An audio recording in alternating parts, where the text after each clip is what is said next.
Hello friends, welcome to the इम्पुजस academy. I hope आप सभी अच्छे होंगे, पढ़ाई कर रहे होंगे, घर पे सेफ होंगे।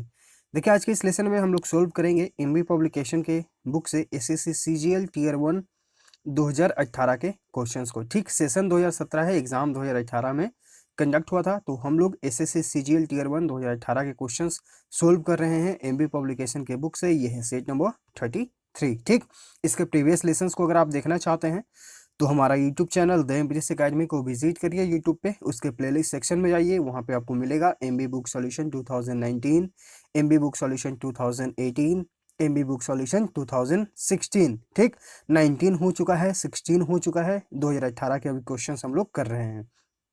ठीक, एमबी पब्लिकेशन में SSC CGL, PT, CHSL PT, CPO PT, stenographer, MTS के क्वेश्चंस, एसएससी सीजीएल मेंस के क्वेश्चंस जो 200 इंग्लिश क्वेश्चंस आते हैं, सीपीओ मेंस जिसमें 200 इंग्लिश के क्वेश्चंस आते हैं, इन सभी क्वेश्चंस को हम लोग यहाँ पर सोल्व कर रहे हैं एकदम अच्छे से। ठीक है, तो जिन लोगों को देखना है प्रीवियस लेसन्स, वो हमारे प्लेलिस्ट सेक्शन में जाएंगे, वहाँ पे आपको ये लेसन्स जो हैं प्लेलिस्ट के रूप में मिल जाएंगे। आप उस प्लेलिस्ट में से जिस ईयर का भी देखना है आप देख सकते हैं। इसके जस्ट बाद जो है आपको 2020 के क्वेश्चंस प्रोवाइड किए जाएंगे। 2020 में सीजीएल पीटी हुआ है, सीएचएसएल पीटी हुआ है, सीजीएल मेंस हुआ है, सीपीओ पीटी हुआ और स्टेनोग्राफर का पीटी हुआ है। ठीक, तो इनके जो इंग्लिश के क्वेश्चंस हैं वो भी आपको यहाँ पर कराए जाएंगे, क्योंकि आपका अप्रैल और मई मंथ 2021 में आपका सीएचएसएल और सीजीएल पीटी होने वाला है। ठीक है, तो इनके लिए हम लोग प्रीवियस ईयर 2020 के भी क्वेश्चंस को सोल्व कर लेंगे। ठीक है, चलिए तो आज हम लोग देखते हैं 2018 सेट नंबर 33 से हर एक क्वेश्चन को हम लोग यहाँ पर सोल्व करेंगे। ये पीटी के क्वेश्चन है, यानी कि इसमें 25 क्वेश्चन आपको देखने को मिलेंगे। क्वेश्चन नंबर 1 एंड 2 के लिए डायरेक्शन क्या है कि एक सेंटेंस दिया गया है, उसके 4 पार्ट किए गए हैं। इन 4 पार्ट में से जो सेक्शन आपको एरर है उसे आपको अपने आंसर के रूप में चूज करना है। अगर आपको लगता है कि उस सेंटेंस में कोई एरर नहीं है तो आप जाएंगे नो एरर वाले ऑप्शन के साथ। ठीक है, चलिए पढ़ते हैं question number first. I was taken with surprise when I saw the beautiful Taj Mahal. ठीक, I was taken with surprise when I saw the beautiful Taj Mahal. एक चीज हम लोग ने सीखा है प्रीवियस लेसन्स में कि when के बाद जो है आपका या तो सिंपल प्रेजेंट या फिर सिंपल पास्ट होगा। यहाँ देखिए सिंपल पास्ट है, सब्जेक्ट प्लस V2 यानी कि पास्ट में है, तो यहाँ कोई दिक्कत नहीं है। लेकिन हम अगर पहले वाले पार्ट को देखेंगे तो दिक्कत यहाँ पर है। I was taken with surprise, देखिए टेक विथ होता है किसी को अपने साथ कहीं पर ले जाना। ठीक है, क्योंकि यहाँ पर सरप्राइज के बारे में बात हो रहा है, इसलिए हम यहाँ पर यूज करेंगे टेक बाय सरप्राइज, यानी कि टेकन बाय सरप्राइज मतलब हो गया कि टू हैपन अनएक्सपेक्टेडली, यानी कि आपने जो है वो चीज एक्सपेक्ट नहीं किया। ठीक है, लेकिन वो आपके साथ हो गया। ठीक है, I was taken by surprise when I सा द ब्यूटीफुल ताजमहल। ठीक है, तो यहाँ पर जो आपका राइट आंसर है वो है आपका ऑप्शन ए। यहाँ पर जो है टेकन बाय सरप्राइज आपको जो है यहाँ पर यूज करना होगा। ठीक है, आते हैं क्वेश्चन नंबर 2 पे। I finished my house hold chores course before he reach to my place after so long. ठीक है, देखिए कल हम लोगों ने एक चीज सीखा था सॉरी, थोड़ा सा मेरा गला में प्रॉब्लम है आज, तो थोड़ा सा मैंने मैनेज कर लिए। ठीक है, यहाँ पर देखिए कल हम लोगों ने ये कल सीखा था कि अगर पहला पार्ट प्रेजेंट इंडेफिनिट तो दूसरा पार्ट प्रेजेंट परफेक्ट। ठीक है, इसी तरह से आपको ये ध्यान रखना है कि अगर पास्ट का पार्ट एक पार्ट पास्ट इंडेफिनिट है यानी कि सिंपल पास्ट है, तो दूसरा पार्ट जो है आपको पास्ट परफेक्ट में रखना होगा। ठीक, तो यहाँ पर चूंकि हम देख रहे हैं कि before he reached to my place after so long. ठीक है, पहले कौन काम हो रहा है, ठीक है, पहले कौन सा काम हो रहा है यहाँ पर आपको ये ध्यान रखना है। तो पहले जो जो काम हो रहा है उसे आप रखेंगे परफेक्ट वाले फॉर्म में। ठीक है, और जो बाद में काम हो रहा है उसे आप सिंपल में, सिंपल पास्ट या फिर सिंपल प्रेजेंट में रखेंगे। ठीक है, तो आप सबसे पहले क्या यहाँ पर काम हो रहा है कि I finish my house hold course, यानी कि सबसे पहले मैंने अपने काम को निपटाया बिफोर ही रीच, यानी कि उसके आने के पहले काम आपने क्या किया, घर के कामों को निपटाया, इसलिए इस पार्ट को हम लोग जो है पास्ट परफेक्ट टेंस में रखेंगे। तो यहां पर जो हम क्या करना होगा, I had finished my house hold course before he reach to my place after so long. ठीक है, तो यहाँ पर सबसे पहले जो काम हो रहा है आप उसे पास्ट परफेक्ट में रखिए, और जो काम बाद में होगा उसे आप सिंपल पास्ट में रखिए। यहाँ पर सिंपल पास्ट है to my place after so long. ठीक, तो यहाँ पर ये आपका ऑप्शन है, यहाँ पर आपको आई हैड फिनिश्ड करना होगा, यानी कि पास्ट परफेक्ट में बनाना होगा। क्वेश्चन नंबर 3 to 4 यहाँ पे आपको जो है फिल इन द ब्लैंक करना है। देख चलिए पढ़ते हैं question number 3। Being fill in the blank doctor he never seeks work. ठीक, तो यहां पर देखिए ये जो वर्ड है आपका शर्क, इसका मतलब क्या होता है? इसका मतलब होता है कि अपने काम से न हिचकिचाने वाला, मतलब कि वो अपना काम एकदम ईमानदारी पूर्वक करता है, कभी भी हिचकिचाता नहीं है, पीछे नहीं हटता है अपने कामों में। ठीक है, तो यहाँ पर अगर हम ऑप्शंस को देखेंगे तो कॉन्सियस इसका मतलब होता है सचेत या फिर जागरूक, कंसाइंस मतलब होता है विवेक, कंसेंसियस मतलब होता है ईमानदार, और कंसेंसस मतलब होता है आम सम्मति, यहाँ पे जहां पर सब लोगों की सहमति हो, जिसका सिनोनिम हम लोग हार्मोनी यूज कर सकते हैं। ठीक है, हार्मोनी यानी कि जहां पर सभी लोगों का एक राय हो। ठीक है, तो यहां पर हम जाएंगे ऑप्शन सी के साथ। कंसेंसियस मतलब होता है ईमानदार, बीइंग अ कंसेंसियस डॉक्टर, यानी कि एक ईमानदार डॉक्टर होने के नाते, अच्छे डॉक्टर होने के नाते जो है वो अपने कामों को कभी भी करने से पीछे नहीं हटता है। ऑप्शन सी यहाँ पे आपका राइट आंसर है। Question number 4, the meeting was presided fill in the blank by the chairman. Option है ओवर, अपॉन, ऑफ या इन। तो जो भी चेयरमैन है या जो भी अध्यक्ष, प्रेसिडेंट जो भी होते हैं, वो अगर उसकी अध्यक्षता करते हैं, ठीक, तो प्रिसाइड के साथ आप जो है हमेशा क्या यूज करते हैं? ओवर का यूज करते हैं। ठीक है, तो इस चीज को आप याद रखिएगा कि जैसे अब कोई चेयरमैन होगा किसी के, या फिर प्रेसिडेंट हो गया, अध्यक्ष हो गए, जो भी हो गए, ठीक है, तो वो जब भी प्रिसाइड करेंगे यानी कि अध्यक्षता करेंगे, तो आपको उसके साथ प्रीपोजिशन किसका यूज करना है? ओवर का यूज करना है। हम जाएंगे यहाँ पे आपका ऑप्शन ए के साथ। ठीक, आते हैं क्वेश्चन नंबर 5 to 6। यहाँ पे आपको सिमिलर बताना है, यानी कि सिनोनिम, सिनोनिम यानी कि पर्यायवाची शब्द, मिलता जुलता शब्द। जो क्वेश्चन नंबर 5 है वो है आपका वैसिलेट। इसका मतलब क्या होता है? इसका मतलब होता है डगमगाना। क्या होता है? डगमगाना। ऑप्शंस देखते हैं। कॉन्टिन्यू यानी कि जारी रखना, प्लेफुल यानी कि चंचल, ये वर्ड कल भी आया था, कंक्लूसिव यानी कि निर्णयात्मक, और इरिसोल्यूट यानी कि जो दृढ़ ना हो, डगमगाता हो। तो राइट आंसर आपका यहाँ पे ऑप्शन डी हो गया। क्वेश्चन नंबर 6, इनडोमिटेबल, जिसे आप कनक्योर नहीं कर सकते हैं, जिसे आप हरा नहीं सकते हैं, जिसे आप दमन नहीं कर सकते हैं, जिसे आप कुचल नहीं सकते हैं। ठीक है, तो ऑप्शंस देखते हैं। अनक्यूरेबल यानी कि जिसे आप दमन नहीं कर सकते हैं, तो राइट आंसर आपका यहाँ पे ऑप्शन ए है। कन्फ्लिक्टिंग मतलब क्या होता है? इसका मतलब होता है परस्पर विरोधी, यानी कि जो आपको हमेशा अपोज करता हो, मतलब अपोज मतलब कि विरोध करता हो, OPPOS। ठीक है, फॉल्सिफिकेशन मतलब हो गया फर्जीवाड़ा, और इंटरमिटेंट यानी कि रुक रुक कर कोई काम करना, धीरे धीरे कोई काम करना। ठीक, ऑप्शन ए आपका यहाँ पर राइट आंसर है। सारे वर्ड्स आपके लिए इंपॉर्टेंट हैं, हर एक वर्ड को आप लोग याद कर लीजिएगा। अगर आप लोगों ने जो है आईवी का फॉर्म भरा है, जो भी लेसन को अभी देख रहे हैं या बाद में, मतलब आईवी के एग्जाम होने के पहले जो भी इस लेसन को देख रहे हैं, और भी जो प्रीवियस लेसन्स में हम इसके बारे में बता चुके हैं, जो भी आईवी के फॉर्म जिन्होंने भरा है और वो प्रिपरेशन कर रहे हैं, ठीक है, तो उसका एक सेपरेट हम जो है यहाँ पर प्लेलिस्ट बना दी है। प्लेलिस्ट सेक्शन में जाकर विजिट करेंगे तो वहाँ पर आपको मिलेगा आईबी के नाम से एक प्लेलिस्ट, आप उसमें देख सकते हैं। उसमें सारे इंपॉर्टेंट सिनोनिम्स, एंटोनिम्स, आईपी और OWS उसमें एक जगह किया गया है। कुछ फ्रेजल वर्ब्स के भी लेसन्स हैं और कुछ फिक्स्ड प्रीपोजिशंस के भी लेसन हैं। ठीक है, ये जो सिनोनिम्स, एंटोनिम्स हो गए, वो जनरली जो है आपको एमबी पब्लिकेशन के बुक से ही मिलेगा। ठीक है, अगर आप प्रीवियस क्वेश्चन को अगर आप देखेंगे 2017 में, तो एमबी पब्लिकेशन से लगभग सारे क्वेश्चंस थे। ठीक है, तो अगर आप उन लेसन्स को अच्छे से देख लेते हैं, हम ग्रामेटिकल रूल्स आपको यहाँ पर हमेशा बता ही रहे हैं, जैसे कि एमबी पब्लिकेशन का सॉल्यूशन हो रहा है, तो ग्रामेटिकल रूल्स जो भी ग्रामर वाले पोर्शन में हम आपको अच्छे से बता देते हैं, तो ग्रामर वाले सेक्शन में कोई दिक्कत नहीं है। सिनोनिम्स, एंटोनिम्स भी आपको हम यहाँ पर भी बताते हैं। इसके अलग से भी अगर कोई क्वेश्चन आए तो आप उस प्लेलिस्ट को जाकर जरूर देख लीजिएगा। ठीक है, आते हैं क्वेश्चन नंबर 7 to 8। यहाँ पे आपको एंटोनिम बताना है, यानी कि अपोजिट। यहाँ देखिए हम ऊपर स्क्रॉल कर दिए। ठीक है, अपोजिट यानी कि विपरीत शब्द। जो क्वेश्चन नंबर 7 है वो है आपका एक्सेंचुएट। इसका मतलब क्या होता है? इसका मतलब होता है धीमा करना, किसी को कमजोर बना देना। ठीक है, तो ऑप्शंस देखते हैं। स्ट्रेंथन यानी कि मजबूत कर देना, तो राइट आंसर यहाँ पे आपका ऑप्शन ए है। एक है कि यहाँ पर आपको अपोजिट बताना है, इसका मतलब हो गया कि आपने जो है किसी चीज को धीमा कर दिया, उसमें कमी ला दी। ठीक है, आपने उसको कमजोर कर दिया। और उसके बाद आपका जो ऑप्शन है स्ट्रेंथन, इसका मतलब हो गया आपने किसी चीज को मजबूत कर दिया। तो ये दोनों एक दूसरे के विपरीत हो गए। राइट आंसर आपका ऑप्शन ए है। बाकी ऑप्शंस देख लेते हैं। इन फेबल मतलब होता है कमजोर बना देना, तो ये तो सिनोनिम हो गया। ठीक है, अवेट यानी कि कम कर देना, अक्यूट यानी कि दोष मुक्त कर देना। एसएससी में बहुत बार पूछा गया है, अक्यूट मतलब होता है दोष मुक्त कर देना किसी को। ठीक है, क्वेश्चन नंबर 8, फ्रिकंड, इसका मतलब क्या होता है? इसका मतलब होता है उपजाऊ। क्या होता है? उपजाऊ। अब इसके ऑप्शंस देखते हैं। प्रोलिफिक यानी कि उपजाऊ, उर्वर, तो ये तो सिनोनिम है इसलिए एलिमिनेट। अस्ट्रेल यानी कि जो बंजर भूमि है, तो यहाँ पर राइट आंसर आपका ऑप्शन बी हो जाएगा। एक उपजाऊ है और एक बंजर है, एक दोनों के विपरीत हो गए।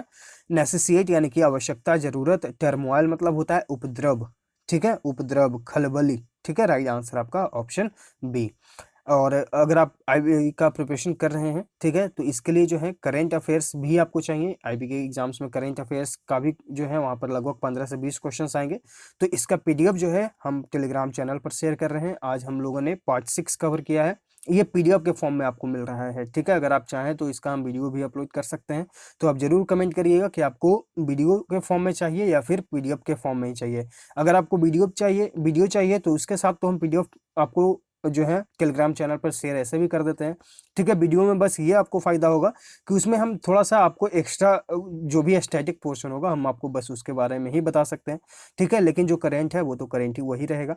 तो वहाँ पर जो है आपको पीडीएफ ऐसे भी मिल रहा है। तो टेलीग्राम चैनल का लिंक जो है डिस्क्रिप्शन बॉक्स में है, आप चाहें तो वहाँ से जाके विजिट करके ज्वाइन करके आप डाउनलोड कर सकते हैं, उन्हें पढ़ सकते हैं। और अगर कहीं पर कोई दिक्कत हो तो कमेंट बॉक्स में या फिर टेलीग्राम चैनल का एक डिस्कशन ग्रुप भी है, आप वहाँ पर भी पूछ सकते हैं। आज हम जो है वहाँ पर एक मैथ का भी लेसन कुछ क्वेश्चंस डाले हैं, 10 क्वेश्चंस, ठीक है। आप लोग प्रैक्टिस करते जाइए, अगर कुछ ना बने तो जरूर कमेंट करिएगा या फिर डिस्कशन ग्रुप में पूछ लीजिएगा। क्वेश्चन 9 to 10, यहाँ पे आपको आइटम का अर्थ बताना है। The thin end of the ways, इसका मतलब क्या होता है? इसका मतलब होता है इसका मतलब क्या होता है कि an action of little important is likely to land in a very serious situation या फिर सीरियस डेवलपमेंट, यानी कि एक छोटा सा चीज जो है, कुछ ऐसा चीज जो बाद में चलकर वो आपके लिए बहुत ही ज्यादा इंपॉर्टेंट हो सकता है, ठीक है, या फिर हार्मफुल भी हो सकता है, ठीक है। शुरुआत में कुछ ऐसा चीज जैसे हम लोग इग्नोर कर देते हैं कि बहुत से छोटा सा चीज है, ये आपके लिए यूजफुल नहीं होगा या फिर ये आपको हार्म नहीं करेगा, ठीक है। लेकिन बाद में यही चीज जो है क्या हो जाता है, आपके लिए इंपॉर्टेंट हार्मफुल हो जाता है। तो यहाँ पर यही उसका अर्थ है, ठीक। तो ऑप्शंस देखते हैं। इन स्ट्रिक्ट विजिलेंस यानी कि बहुत ही कड़ाई में, मतलब कि एकदम सतर्कता में। स्टार्ट ऑफ हार्मफुल डेवलपमेंट, तो राइट आंसर आपका ऑप्शन बी है। Be aware of the trick यानी कि धोखेबाजी से आप सावधान रहना। बीवेयर मतलब कि होता है सावधान रहना। और बीवेयर के साथ प्रिपोजिशन यहाँ देखिए ऑफ का यूज किया गया है, तो ये ध्यान रखिएगा। बीवेयर मतलब होता है सावधान होना और इसके साथ प्रिपोजिशन आपको हमेशा ऑफ का यूज करना होता है, ठीक है। तो यहाँ पर हो गया सावधान रहना। और उसके बाद आपका जो ऑप्शन है वो है नॉट अ वर्दी पोजीशन, इसका मतलब होता है एक योग्य जगह पर न होना, ठीक। आते हैं question number 10, to accept the gauntlet, इसका मतलब क्या होता है? टू एक्सेप्ट अ चैलेंज और इनविटेशन, यानी कि आपने जो है कोई चुनौती, कोई आमंत्रण स्वीकार कर लिया है। तो ऑप्शंस देखते हैं। टू एक्सेप्ट चैलेंज यानी कि कोई चुनौती स्वीकार करना, राइट आंसर आपका ऑप्शन ए हो गया। बाकी ऑप्शंस हैं। टू एक्सेप्ट डिफीट यानी कि हार मान लेना, डिफीट यानी कि हार। To accept what is written in fate यानी कि भाग्य में जो लिखा हुआ है उससे आपने स्वीकार कर लिया, फेट यानी कि भाग्य। तो ये एकदम मत करिएगा, आपसे जितना हो सकता है आप जरूर कोशिश करते रहिए, ठीक है। भाग्य ये सब आपके हाथ में है। To be able to grasp the hidden meaning यानी कि आपने जो है हिडन मीनिंग को समझ लिया, ठीक। यहाँ पे राइट आंसर आपका ऑप्शन ए था। अगर आप पढ़िएगा तो आपका रिजल्ट होगा, अगर आप नहीं पढ़िएगा तो आपका रिजल्ट नहीं होगा, हम तो यही मानते हैं, ठीक है। तो इसलिए भाग्य के भरोसे मत बैठिएगा कि आज ना कल मेरा रिजल्ट होगा, ऐसा नहीं है। आज का कट ऑफ भी अगर आप देख सकते हैं, CHSL रिसेंट में 160 गया है जनरल को कट ऑफ, तो आप इससे भी अनुमान लगा सकते हैं कि आप बैठे बैठे 160 मार्क्स नहीं ला सकते हैं। इसके लिए आपको एक हार्ड वर्क करना होगा, ठीक है। तो भाग्य ये सब, अब जो मानते हैं उनको तो हम कुछ नहीं कर सकते हैं, लेकिन जो नहीं मानते हैं, जो हार्ड वर्क में बिलीव करते हैं, उनके लिए बस वही सलाह है कि आप और मेहनत करिए और मेहनत करिए, रिजल्ट तो आज नकल होना ही है, ठीक। चलिए आते हैं क्वेश्चन नंबर 11 to 12 पे। यहाँ पे आपको ब्रैकेट वाले पोर्शन को इंप्रूव करने की जरूरत है तो करें, नहीं तो फिर नो इंप्रूवमेंट ऑप्शन के साथ जाएंगे। The reason of her outburst in the party is at unknown. Outburst मतलब होता है अचानक से क्रोधित हो जाना, ठीक। अब किसी चीज का कारण बनने के लिए जो है रीजन के साथ आप फॉर का यूज करते हैं, ठीक। तो ऑप्शन ए आपका यहाँ पर राइट आंसर है। The reason for her her outburst in the party is at unknown, यानी कि उसके अचानक से क्रोधित होने की जो वजह है मीटिंग में, पार्टी में, वो अभी तक अज्ञात है कि वो क्यों गुस्सा हुई, ठीक।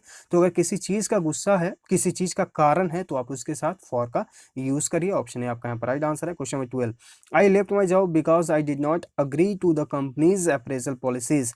देखिए अग्री जो है इसके साथ प्रीपोजिशन टू भी यूज होता है, ऑन भी यूज होता है, विथ भी यूज होता है, ठीक। ये सब का हम जो है यूजेस आपको यहाँ पर बता चुके हैं प्रीवियस लेसन्स में। फिक्स प्रोविजन जिसका डिस्क्रिप्शन में लिंक है, आप वहां से अगर लेसन्स को देख सकते हैं, समझ सकते हैं, ठीक है। तो यहाँ पर देखिए हम जाएंगे ऑप्शन बी यानी कि agree with. Agree with someone भी होता है और अग्री विथ समथिंग भी होता है। अगर कोई व्यक्ति है तो उसके साथ आप अग्री कर सकते हैं, यहाँ पर विद का यूज करिए, या फिर अग्री के साथ समथिंग कहाँ पर यूज होगा वो हम लोग यहाँ पर समझते हैं। ठीक है, तो a method of doing something और बाय एन आइडिया और ओवरऑल कंसेप्ट। ठीक है, यानी कि कोई ओवरऑल आइडिया या फिर ओवरऑल कॉन्सेप्ट के बेसिस पर जो है आप वहां पर एग्री के साथ विथ का यूज कर सकते हैं। तो यहाँ पर देखिए जो कंपनीज का अप्रेजल पॉलिसीज है आप उसके साथ अग्री कर रहे हैं, यानी कि कोई चीज है, कोई वस्तु है, कोई आइडिया है, ठीक है, या फिर कोई कॉन्सेप्ट है, अगर आप उसके साथ अग्री कर रहे हैं तो वहां पर आप विथ का यूज कर सकते हैं। तो यहाँ पर हम जाएंगे ऑप्शन बी के साथ। ठीक है, आते हैं क्वेश्चन नंबर 13 to 14 पे यहाँ पे आपको OWS यानी कि वन वर्ड सब्स्टिट्यूशन बताना है। स्पीकिंग विथ अ स्टैमर और लिस्प, यानी कि आप जो है हकला कर बोलते हैं उसे क्या कहा जाता है। ऑप्शंस देखते हैं। मेलिलोक्वेंट यानी कि स्पीकिंग स्वीटली यानी कि बहुत ही मिठास पूर्वक बोलना। डेंटली लोक्वेंट यानी कि दांत का काम करना। फैटी इलोक्वेंट यानी कि विद्युत चुम्बकीय। और स्टटरिंग यानी कि आप तो हकलाकर बोलते हैं। तो राइट आंसर यहाँ पे आपका ऑप्शन डी है।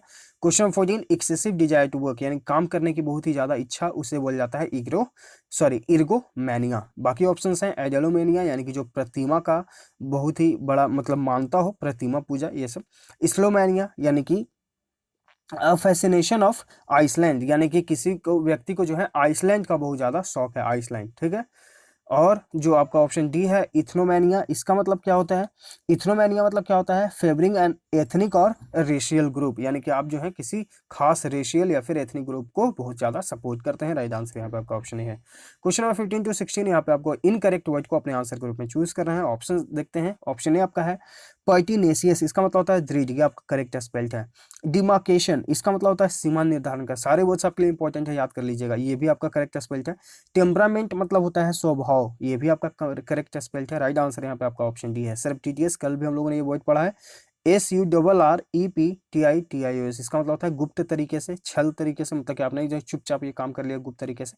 तो यहाँ पर जो है डबल आर यहाँ पर होना चाहिए, सिंगल आर है, डबल आर आपको करना होगा। ऑप्शन डी यहाँ पे आपका राइट आंसर है। क्वेश्चन नंबर 16 यहाँ पे है ट्रेचरी यानी कि विश्वासघात, ये आपका करेक्ट स्पेल्ड है। रेफरेंडम, रेफरेंडम का जो करेक्ट स्पेल्ड है वो है आपका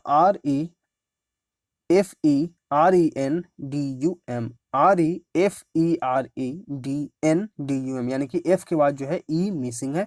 राइट आंसर यहाँ पे आपका ऑप्शन बी है। रेफरेंडम यानी कि जनमत संग्रह, ये आपको OWS में पूछा जा चुका है। ठीक है, सेपरेशन यानी कि दमन, और रिजेम्बलेंस यानी कि सदृश, यानी किसी की तरह दिखना, एकदम रिजेंबल होना।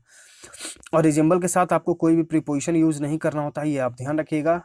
ये आपको ग्रामेटिकल पोर्शन में हम बहुत बार आपको बताए हैं कि रिजेंबल के साथ जो है एग्जामिनर आपको क्या करता है कि एक प्रीपोजिशन दे देता है कि he resembles to his father, he resembles to his mother, he resembles to his brother. ठीक है, तो यहाँ पर जो है रिजेंबल मतलब होता है सदृश होना, इसके साथ आप कोई भी प्रीपोजिशन का यूज ना करें। ठीक है, रिजेंबल का जो यूज करें, इसके साथ कोई भी प्रीपोजिशन का यूज नहीं करना है। क्वेश्चन नंबर 17 to 18 यहाँ पे आपको सेंटेंस अरेंज करना है। तो इसके लिए हम लोगों ने क्या सिखाया है, चारों सेंटेंसेस को पढ़ेंगे, या जितने भी सेंटेंस दिए गए हैं उसको पढ़ेंगे आप, उसमें से एक सब्जेक्ट निकालेंगे। सब्जेक्ट निकालने के लिए यानी कि समझने के लिए कौन सा आपका मेन सब्जेक्ट है वो, उस पर हम कल भी आपको बताए हैं, प्रीवियस लेसन्स में भी बताए हैं। अगर आप चाहें तो आप इसे खुद से प्रैक्टिस करिए, हम इसका आंसर आपको बताते हैं, ऑप्शन ए। ठीक, अगर आप इसे प्रैक्टिस करेंगे, जितना आप ज़्यादा प्रैक्टिस करेंगे उतना ज़्यादा आप इसमें बेहतर होते चलेंगे, क्योंकि आपको सीजीएल मेंस में भी अगर आपको अपीयर होना है वहाँ पे आपको 20 क्वेश्चंस मिलेंगे। ठीक है, तो 20 क्वेश्चंस आप कब बना पाएंगे, जब आप इस पर ज़्यादा से ज़्यादा खुद से प्रैक्टिस करेंगे। अगर आपको फिर भी समझ में ना आए तो जरूर कमेंट बॉक्स में कमेंट कर दीजिएगा। ठीक है, या फिर डिस्कशन ग्रुप जो है हमारा टेलीग्राम चैनल, आप वहाँ पर भी पूछ सकते हैं। ठीक, या फिर आप पर्सनली उस पर जो टेलीग्राम आता है, जो ऐप है, जो हमारा टेलीग्राम चैनल, आप उसमें पर्सनली मैसेज भी कर सकते हैं, जो भी आपको इश्यू है पढ़ाई से रिलेटेड। ठीक है, और इसका अगर आपको पीडीएफ चाहिए तो हमारे टेलीग्राम चैनल जो द एमबीजेस अकेडमी है, डिस्क्रिप्शन में उसका लिंक है, हम वहाँ पर इसका पीडीएफ जो है लेसन अपलोड करने के बाद ही वहाँ पर शेयर कर देते हैं, तो आप वहाँ से आकर इसका जो है पीडीएफ डाउनलोड कर सकते हैं। क्वेश्चन नंबर 19 यहाँ पे आपको एक्टिव पैसिव वॉइस बताना है। I hope that I shall win this dance competition. सबसे पहले तो यहाँ पे आपको दो सेंटेंस है, एक हो गया आई होप और उसके बाद है कि that I shall win the dance competition. तो आई होप को सबसे पहले अगर आप देखेंगे तो ये आपका प्रेजेंट इंडेफिनिट है, सब्जेक्ट प्लस वर्ब का फर्स्ट फॉर्म यानी कि प्रेजेंट इंडेफिनिट। तो इसको जब आप पैसिव वॉइस में चेंज करेंगे तो आपको चेंज करना होगा इट इज होप्ड। ठीक, और उसके बाद दैट, उसके बाद आई shall win this dance competition, तो ये आपका हो गया सिंपल फ्यूचर टेंस। तो इसको जब हम लोग पैसिव वॉइस में चेंज करेंगे तो सब्जेक्ट प्लस शैल या will plus be plus verb का third form be plus verb का थर्ड फॉर्म, उसके बाद बाई प्लस आपका ऑब्जेक्ट। ठीक, तो यहाँ पर देखिए सिर्फ वो वाला ऑप्शन, उस प्रकार का ऑप्शन ए ही है, क्योंकि दो पार्ट है, हमें दोनों पार्ट को यहाँ पर चेंज कर दिए, बाकी ऑप्शन आप एलिमिनेट कर सकते हैं। ऑप्शन आपका यहाँ पर राइट आंसर है। क्वेश्चन नंबर 20, यहाँ पे आपको डायरेक्ट इनडायरेक्ट स्पीच बताना है। He said let it rain I have to go. देखिए डायरेक्ट इनडायरेक्ट स्पीच यानी कि जिसे हम लोग नारेशन बोलते हैं। अगर आपको नारेशन में किसी प्रकार का दिक्कत है तो आप हमारे टेलीग्राम चैनल वहाँ पे सर्च करिए, नारेशन के नाम से एक पीडीएफ आपको मिलेगा। ठीक है, नारेशन के नाम से अगर आप सर्च करेंगे तो इस नाम से आपको एक पीडीएफ मिलेगा, और उस पीडीएफ को अगर आप पढ़ लेते हैं एकदम अच्छे से, तो आपको जो है नारेशन में हर प्रकार के क्वेश्चंस बनना शुरू हो जाएंगे, क्योंकि वहाँ पर हम अच्छे से जो है पीडीएफ में बनाकर आपको वहाँ पर शेयर कर चुके हैं, तो आप जरूर उसे पढ़िएगा। ठीक है, तो ये जो है इसके लिए हम लोगों ने यहाँ पर क्या सीखा है, हम लोग हर लेसन में यहाँ पर जो है डिटेल में सॉल्यूशन करते हैं, तो यहाँ पर डायरेक्ट आपको आंसर नहीं बताकर हम सॉल्यूशन भी कराते हैं एकदम अच्छे से। तो देखिए यहाँ पर जो है क्या है कि he said let it rain I have to go, यानी कि यहाँ पर आपका ये वाला पार्ट पास्ट में है। तो हम लोगों ने क्या सीखा है कि अगर ये पार्ट पास्ट में है तो जो इन्वर्टेड कॉमा के जो अंदर पार्ट वाला है, इस पार्ट को हम इस पार्ट के अनुसार ही चेंज करते हैं। अगर ये प्रेजेंट है तो इन्वर्टेड कॉमा को भी हम प्रेजेंट में रखेंगे, अगर ये पास्ट है तो इन्वर्टेड कॉमा को भी हम पास्ट में ही रखेंगे। ठीक, तो यहाँ पर चूंकि देख रहे हैं ही सेड यानी कि ये पास्ट में है, सब्जेक्ट प्लस V2 यानी कि ये पास्ट में हो गया, पास्ट इंडेफिनिट यही स्ट्रक्चर है। तो इसके बाद जो है इस पार्ट को भी हम लोग पास्ट में ही रखेंगे। ठीक, तो अगर आप ऑप्शंस को देखेंगे एकदम अच्छे से, तो देखिए यहाँ पर देखिए कैन, बाकी हम छोड़ देते हैं, बाकी हम सेंटेंस को आप कुछ मत ध्यान दीजिए, इसका जो हेल्पिंग वर्ब है, जो एक्सिलरी वर्ब जो भी यहाँ पर यूज हो रहे हैं, आप उसको ध्यान से देखिए। अगर इस पार्ट को पास्ट में है तो ये भी पार्ट हमारा पास्ट में, अगर हम ये जान रहे हैं तो उसके बाद हम अपने वर्ब को देखेंगे, क्योंकि वर्ब के फॉर्म को ही हम यहाँ पर चेंज करेंगे ना, उसे पास्ट में, फ्यूचर में, प्रेजेंट में, जो भी फॉर्म में हमें रखना होगा। तो अगर यहाँ पर कुड होता तो ये हो सकता था कि हम इस ऑप्शन को ले सकते थे कि आगे हो सकता है। ठीक, ये एलिमिनेट हो जाए क्योंकि ये प्रेजेंट को शो कर रहा है। कैन, कुड होता तो हम मान सकते थे। ठीक, यहाँ पर देखिए यहाँ पर विल है, विल की जगह वुड होता तो हम मान सकते थे। ठीक, यहाँ पर देखिए कैन यहाँ पर यूज हुआ है, कैन भी जो है आप यहाँ पर प्रेजेंट में यूज करते हैं, जबकि कुड होता तो हम मान सकते थे। ठीक, तो यहाँ पर ये B, C, D ऑप्शन तो आपका एलिमिनेट हो गया, तो एक ऑप्शन आपका ऑटोमेटिकली ए आपका राइट आंसर हो जाएगा, क्योंकि एक वही आपका आंसर बच रहा है सॉरी ऑप्शन बच रहा है। ठीक, तो ऑप्शन ए आपका यहाँ पर राइट आंसर है। तो इस प्रकार से अगर आप थोड़ा सा ध्यान देके, अगर आप रूल्स को ध्यान में रखकर अगर आप अच्छे से इसे बनाते हैं तो आप ऑटोमेटिकली ऐसे क्वेश्चंस को ऑप्शन से ही एलिमिनेट कर लेंगे। ठीक, क्वेश्चन नंबर 21 to 25, इसके लिए आपको क्या करना है, एक पैसेज पढ़ना है, 5 क्वेश्चन है, आपको इसे फिल करना है। चलिए पढ़ते हैं। इंडियाज मोटो यानी कि इंडिया का जो लक्ष्य है हैज बीन वसुधा कुटुंबकम, और that the whole world is one community, यानी कि भारत का जो मोटो है वसुधा कुटुंबकम, जिसका अर्थ है कि whole world is one community, यानी कि पूरा विश्व जो है एक ही कम्युनिटी है, यानी कि पूरा विश्व एक है। ठीक, मतलब कि इसमें कोई अलग नहीं, सब एक है, पूरा विश्व, होल वर्ल्ड यानी कि पूरा विश्व, पूरी दुनिया जो है एक ही है। ठीक, there are a number of pillars upon, मतलब देयर आर यूज हो रहा है हमारे भारत के लिए, there are a number of pillars, यानी कि भारत में बहुत ऐसे पिलर्स हैं, स्तंभ हैं, which India's policy of living in peace with and promoting peace, जहां पर बताया गया है कि इंडिया का जो पॉलिसी यह रहा है, मतलब इंडिया का जो नीति ये रहा है कि हम हमेशा शांति में रहते हैं और शांति को हमेशा प्रमोट करते हैं, विथ एंड प्रमोटिंग पीस, यानी कि हमेशा शांति में रहते हैं और शांति को ही प्रमोट करते हैं। एमंग नेशंस, यानी कि जो दूसरे नेशंस हैं उनमें, ऑफ द वर्ल्ड, यानी कि जितने भी बाकी दुनिया के देश हैं हम वहां भी जो है यही प्रमोट करते हैं कि हम शांति में रहते हैं और शांति हर जगह, शांति को ही हम सब जगह प्रमोट करते हैं। ठीक, पॉलिसीज ऑफ नॉन अलाइनमेंट, यानी कि ये जो नॉन अलाइनमेंट की जो पॉलिसी है यानी कि नीति है, शांतिपूर्वक coexistence, economic and cultural cooperation, disarmament and peaceful uses of nuclear energy, यानी कि जो यूज जो है न्यूक्लियर एनर्जी का, उसके बाद है सेटलमेंट ऑफ इंटरनेशनल डिस्प्यूट्स, यानी कि जो हमारे अंतर्राष्ट्रीय विवाद होते हैं उसका जो है settlement through negotiations and peaceful means, किसके साथ, समझौता या फिर शांति के साथ हम लोग ये सब सारी चीजों को करते हैं। और सम ऑफ द सैलेंट फीचर, सैलेंट मतलब क्या होता है, प्रमुख, ये आप याद रखिएगा, एसएससी में सिनोनिम में पूछा जा चुका है, इसका सिनोनिम आप इंपॉर्टेंट याद रख सकते हैं। ठीक है, salient feature that give credence to India's commitment to world peace, यानी कि हम जो भी काम करते हैं जैसे कि नॉन अलाइनमेंट हो गया, ठीक है, पीसफुल कोएग्जिस्टेंस हो गया, इकोनॉमिक कल्चर कॉर्पोरेशन हो गया, डिसआर्मेंट मतलब जहाँ पे आप बम बारूद का यूज़ नहीं करते हैं, पीसफुल आपका यूज़ हो गया, न्यूक्लियर एनर्जी का हो गया, ठीक है, या फिर जितने हमारे अंतर्राष्ट्रीय विवाद हैं इन सब कामों को हम शांतिपूर्वक समझौते के साथ करते हैं। तो इससे क्या पता चलता है कि हमारा भारत का जो कमिटमेंट है वो पूरे विश्व में क्या है, शांति फैलाना है। ठीक, तो ये है इस पूरे पैसेज का अर्थ, और ये हुआ पूरे डिटेल में सेट नंबर 33 का सॉल्यूशन में। ठीक, तो आई होप आपको हर एक क्वेश्चन अच्छे से समझ में आ गया होगा। तो समझाने का तरीका अच्छा लगा तो प्लीज़ लाइक करिए और शेयर भी करिए अपने स्टडी ग्रुप्स में, ताकि और लोग जहीं से देखें समझे सीखें और हमारे से जुड़ें। अगर आप नए हैं तो चैनल को जरूर सब्सक्राइब कर लीजिएगा, लाइक कर दीजिएगा और शेयर भी कर दीजिएगा, ठीक है। और टेलीग्राम चैनल जरूर ज्वाइन कर लीजिए, वहाँ पे आपको आईबी के लिए करंट अफेयर्स, आईबी के लिए आइटम्स एंड फ्रेजेस, आईबी के लिए ओडब्ल्यूएस, ठीक, आईबी के लिए मैथ्स और आईबी के लिए कुछ इंपॉर्टेंट रीजनिंग जो खास तौर पे सिर्फ एग्जाम के बेस्ड पर ही होंगे, वो आपको वहाँ पर प्रोवाइड किए जा रहे हैं टेलीग्राम चैनल पर पीडीएफ के फॉर्म में। तो जरूर आप जरूर वहाँ पे ज्वाइन कर लीजिए, ठीक है। मिलते हैं फिर हम लोग आगे के लेसन्स में। Thank you.